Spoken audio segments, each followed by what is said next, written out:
ಚಲನಚಿತ್ರ ನಟಿ ಸಮಂತಾ ಅವರಿಗೆ ತುಂಬಾ ರೇರ್ ಅಂದರೆ ತುಂಬ ಅಪರೂಪವಾದಂತಹ ಮತ್ತು ತುಂಬ ಡೇಂಜರಸ್ ಅಂದರೆ ತುಂಬಾ ಅಪಾಯಕಾರಿಯಾದಂತಹ ಒಂದು ಕಾಯಿಲೆ ಇದೆ ಅನ್ನೋ ಒಂದು ಸುದ್ದಿ ಇದೆ.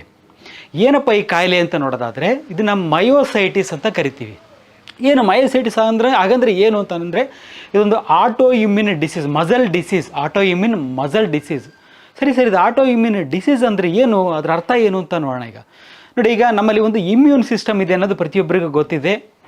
ಏನಿದೆ ಇಮ್ಯೂನ್ ಸಿಸ್ಟಮ್, ಇದರ ಕೆಲಸ ಏನು ಅಂತ ಅನ್ನೋದಾದರೆ ನಮ್ಮಲ್ಲಿ ನಮ್ಮ ದೇಹದಲ್ಲಿ ಇರತಕ್ಕಂಥ ಸೆಲ್ಸನ್ನು ಬಿಟ್ಟು ಬೇರೆ ರೀತಿಯ ಒಂದು ಸೆಲ್ಸು, ಉದಾಹರಣೆಗೆ ಬ್ಯಾಕ್ಟೀರಿಯಾ ಅಥವಾ ವೈರಸ್ಸು, ಇದೊಂದು ನಮ್ಮ ಸೆಲ್ ಅಲ್ಲ, ಬೇರೆ ಸೆಲ್. ಅದು ಯಾವಾಗ ನಮ್ಮ ದೇಹವನ್ನು ಸೇರುತ್ತೋ ಇದೊಂದು ಫಾರಿನ್ ಬಾಡಿ, ನಮ್ಮ ದೇಹ ಇದನ್ನು ಶತ್ರು ಥರ ನೋಡುತ್ತೆ, ಇದನ್ನು ಡೆಸ್ಟ್ರಾಯ್ ಮಾಡುತ್ತೆ, ಅಂದರೆ ಕೊಲ್ಲುತ್ತೆ ಇದನ್ನು.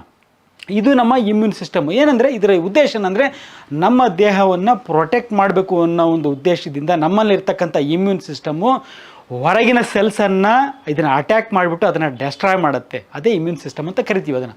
ಬಟ್ ಸರಿ, ಇದರಲ್ಲಿ ಏನಾಗುತ್ತೆ, ಈ ಒಂದು ಕಾಯಿಲೆಯಲ್ಲಿ ಏನಾಗುತ್ತೆ, ಆಟೋ ಇಮ್ಯೂನ್ ಡಿಸೀಸ್ ಅಂತ ಕರಿತಾರಲ್ಲ, ಇದರಲ್ಲಿ ಏನಾಗುತ್ತೆ ಅಂತಂದರೆ ಬೇರೆ ಸೆಲ್ ವಿರುದ್ಧ ಫೈಟ್ ಮಾಡಬೇಕಾಗಿರ್ತಕ್ಕಂಥ ನಮ್ಮ ಇಮ್ಯೂನ್ ಸಿಸ್ಟಮ್ಮು ನಮ್ಮದೇ ಸೆಲ್ಸ್ ವಿರುದ್ಧ ಕೆಲಸ ಮಾಡ್ಲಿಕ್ಕೆ ಸ್ಟಾರ್ಟ್ ಮಾಡುತ್ತೆ.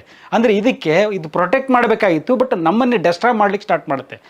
ನಮ್ಮ ಸೆಲ್ಸೇ ಇದಕ್ಕೆ ಶತ್ರು ಥರ ಕಾಣಲಿಕ್ಕೆ ಸ್ಟಾರ್ಟ್ ಆಗುತ್ತೆ. ಇದನ್ನೇ ಒಂದು ಆಟೋ ಇಮ್ಯೂನ್ ಡಿಸೀಸ್ ಅಂತೀವಿ. ಅನೇಕ ಆಟೋ ಇಮ್ಯೂನ್ ಡಿಸೀಸ್ಗಳಿದ್ದಾವೆ. ಅದರಲ್ಲಿ ಇವು ಮಯೋಸೈಟಿಸ್ ಅನ್ನೋ ಆಟೋ ಇಮ್ಯೂನ್ ಡಿಸೀಸ್ ಏನಂತಂದರೆ ಇದರಲ್ಲಿ ನಮ್ಮ ದೇಹದಲ್ಲಿರ್ತಕ್ಕಂಥ ಮಾಂಸಖಂಡಗಳನ್ನು ನಮ್ಮ ಇಮ್ಯೂನ್ ಸಿಸ್ಟಮು ಶತ್ರು ಥರ ನೋಡ್ಲಿಕ್ಕೆ ಸ್ಟಾರ್ಟ್ ಮಾಡುತ್ತೆ. ಶತ್ರು ಥರ ನೋಡೋದ್ರ ಜೊತೆಗೆ ಇದನ್ನು ಡೆಸ್ಟ್ರಾಯ್ ಮಾಡೋಕ್ಕೆ, ಡ್ಯಾಮೇಜ್ ಮಾಡಲಿಕ್ಕೆ, ನಮ್ಮ ಮಾಂಸಖಂಡಗಳನ್ನೇ ನಮ್ಮ ಇಮ್ಯೂನ್ ಸಿಸ್ಟಮು ಡ್ಯಾಮೇಜ್ ಮಾಡಲಿಕ್ಕೆ ಸ್ಟಾರ್ಟ್ ಆಗುತ್ತೆ. ಅದನ್ನೇ ನಾವು ಮಯೋಸೈಟಿಸ್ ಅಂತ ಕರಿತೀವಿ. ಇದೊಂದು ಆಟೋ ಇಮ್ಯೂನ್ ಡಿಸೀಸು.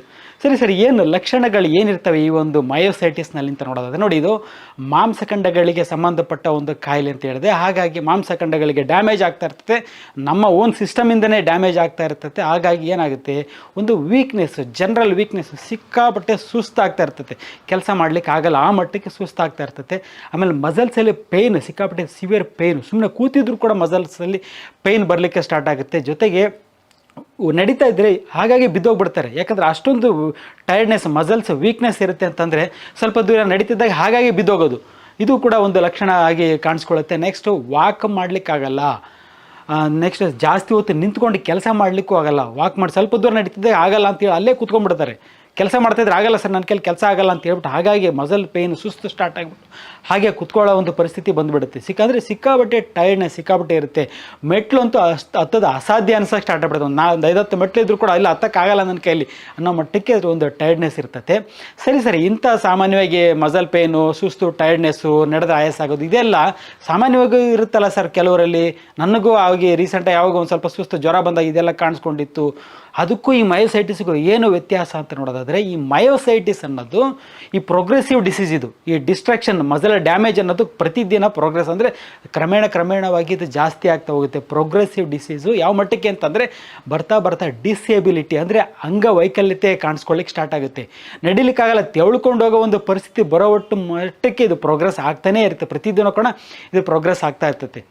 ಇದು ತುಂಬ ಸಿವಿಯರ್ ಆದಮೇಲೆ ಕೊನೆಗೆ ಏನಾಗುತ್ತೆ, ಮೊದಲು ದೊಡ್ಡ ಮಾಂಸಖಂಡಗಳಲ್ಲಿ ಕಾಣಿಸ್ಕೊಂಡಂಥ ಈ ಒಂದು ವೀಕ್ನೆಸ್, ಡ್ಯಾಮೇಜು ಬರ್ತಾ ಚಿಕ್ಕ ಮಾಂಸಖಂಡಗಳು, ಅಂದರೆ ಈ ನುಂಗ್ಲಿಕ್ಕೆ ಗಂಟ್ಲಲ್ಲಿರ್ತಕ್ಕಂಥ ಮಾಂಸಖಂಡಗಳಲ್ಲೂ ಕೂಡ ವೀಕ್ನೆಸ್ ಡ್ಯಾಮೇಜ್ ಆಗಿಬಿಟ್ಟು ಅದು ಕೂಡ ನುಂಗ್ಲಿಕ್ಕೂ ಆಗಲ್ಲ, ಊಟ ಮಾಡಲಿಕ್ಕೆ ಆಗೋದಿಲ್ಲ ಅನ್ನೋ ಪರಿಸ್ಥಿತಿ ಬಂದುಬಿಟ್ಟು ಲೇಟರ್ ಫೈನಲಿ ಸಿವಿಯರ್ ಆಗಿ ಡೆತ್ ಆಗೋವಂಥ ಸಾಧ್ಯತೆ ಕೂಡ ಇರುತ್ತೆ. ಸರಿ, ಏನು ಸರ್ ಕಾರಣ ಏನು ಅಂತ ನೋಡೋದಾದರೆ, ಇದಕ್ಕೆ ಕಾರಣ ನಮ್ಮಲ್ಲೆಲ್ಲ ನಮ್ಮ ಸಿಸ್ಟಮ್ನಲ್ಲಿ ಇಲ್ಲ, ಇದಕ್ಕೆ ಕಾರಣನೇ ಗೊತ್ತಿಲ್ಲ ಅಂತ ಹೇಳ್ತಾರೆ. ಕಾರಣ ಇಲ್ಲ, ಕಾರಣ ಗೊತ್ತಿಲ್ಲ. ಅಂದರೆ ನಮ್ಮ ಸೈನ್ಸ್, ನಾವೇನು ಹೇಳ್ತೀವೋ ಅಡ್ವಾನ್ಸ್ಡ್ ಸೈನ್ಸ್ ಅಂತ ಹೇಳ್ತೀವಲ್ಲ, ಅದಕ್ಕೂ ಕೂಡ ಏನು ಕಾರಣ, ಈ ಮಯೋಸೈಟಿಸ್ಗೆ ಕಾರಣ ಏನು ಅನ್ನೋದು ಒಂದು ಗೊತ್ತಿಲ್ಲದೆ ಇರಬಹುದು, ಅಥವಾ ಗೊತ್ತಿದ್ದರೂ ಕೂಡ ಕೆಲವೊಂದು ಸಲ ಮುಚ್ಚಿಡೋ ಒಂದು ಕೆಲಸ ಆಗುತ್ತೆ. ಯಾಕಂದರೆ ಯಾವುದರಿಂದ ಅಂತ ಗೊತ್ತಾಗ್ಬಿಟ್ರೆ ಅದನ್ನು ಬ್ಲೇಮ್ ಮಾಡ್ತಾರೆ, ಇದರಿಂದ ಹಿಂಗೆ ಆಗ್ತಾ ಇದೆ ಅಂತೇಳಿ ಅದನ್ನು ಬ್ಲೇಮ್ ಮಾಡ್ತಾರೆ. ಅಥವಾ ಅದಕ್ಕೆ ನಾವು ಪರಿಹಾರ ನೋಡಿಕೊಂಡು ಕಾಯಿಲೆ ಇಲ್ದಂಗೆ ಆಗುತ್ತಲ್ಲ, ಅದಕ್ಕೆ ಮುಚ್ಚಿಡೋ ಒಂದು ಕೆಲಸನೂ ಕೂಡ ಆಗಬಹುದು. ಸರಿ, ನನ್ನ ಪ್ರಕಾರ, ನನ್ನ ಒಂದು ಅಭಿಪ್ರಾಯದಲ್ಲಿ ಕಾರಣಗಳೇನು ಅಂತ ನೋಡೋದಾದರೆ, ಮೊದಲನೇದಾಗಿ ಅನವಶ್ಯಕವಾದ ಮತ್ತು ಅತಿಯಾದ ವ್ಯಾಕ್ಸಿನೇಷನ್, ಲಸಿಕೆಯನ್ನು ಅತಿ ಹೆಚ್ಚಾಗಿ ನೋಡಿ. ಈಗೆಲ್ಲ ಈ ಮಯೋಸೈಟಿಸ್ ಅನ್ನೋ ಕೇಸಸ್ ಎಲ್ಲಿ ಜಾಸ್ತಿ ಇದೆ ಅಂತಂದರೆ ಅತಿ ಹೆಚ್ಚು ವ್ಯಾಕ್ಸಿನೇಷನ್ ತಗೊಳ್ತಿರ್ತಕ್ಕಂಥ ಒಂದು ದೇಶದಲ್ಲಿ.